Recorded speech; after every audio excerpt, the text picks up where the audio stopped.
আসসালামু আলাইকুম। আমি Mohammad Mosharraf Hossain, bachelor of science in dental technology, masters of public health in preventive dentistry.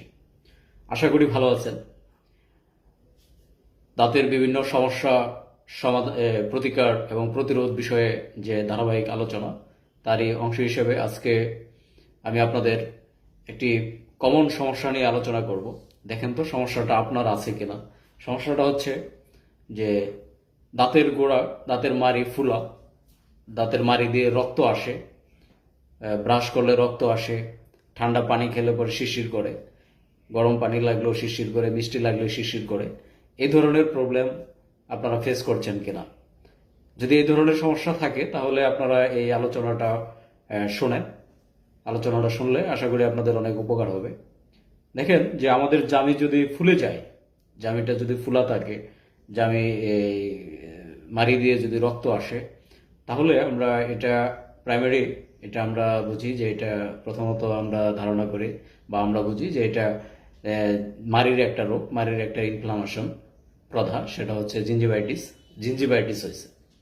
তো gingivitis হওয়ার বিভিন্ন ধরনের কারণ আছে। জিঞ্জিভাইটিস আমরা নিয়মিত যদি ব্রাশ না করি, হ্যাঁ, নিয়মিত ওরাল হাইজিন মেনটেন না করি, তারপরে পরিষ্কার না রাখি দাঁতের মাড়ি, সেখান থেকে হতে পারে। আমাদের মুখে প্রচুর পরিমাণে ব্যাকটেরিয়া থাকে, এখানে ক্ষতিকর ব্যাকটেরিয়া আছে এবং উপকারী ব্যাকটেরিয়াও আছে।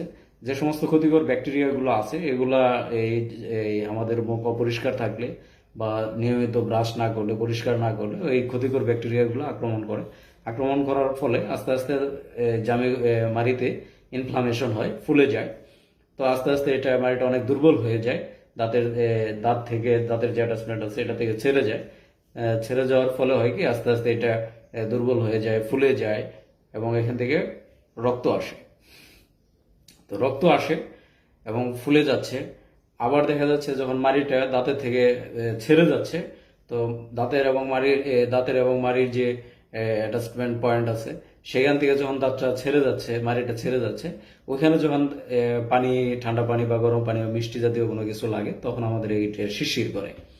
তো আরেকটা কারণ হচ্ছে যে আপনার দাঁতের নিয়মিত ব্রাশ না করার কারণে বা অপরিষ্কার রাখার কারণে দাঁতের গোড়া দিয়ে দাঁতে প্লাগ জমে, এক ধরনের ব্যাকটেরিয়াল বায়োফিল্ম জমে। এটা হচ্ছে ব্যাকটেরিয়াল প্লাগ।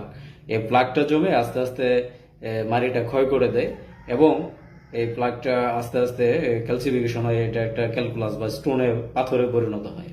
দেখবেন যে আপনার দাঁতের গোড়াতে একটা শক্ত শক্ত কালো ধরনের এক ধরনের পাথর জমে। তো ওগুলা জমার কারণেও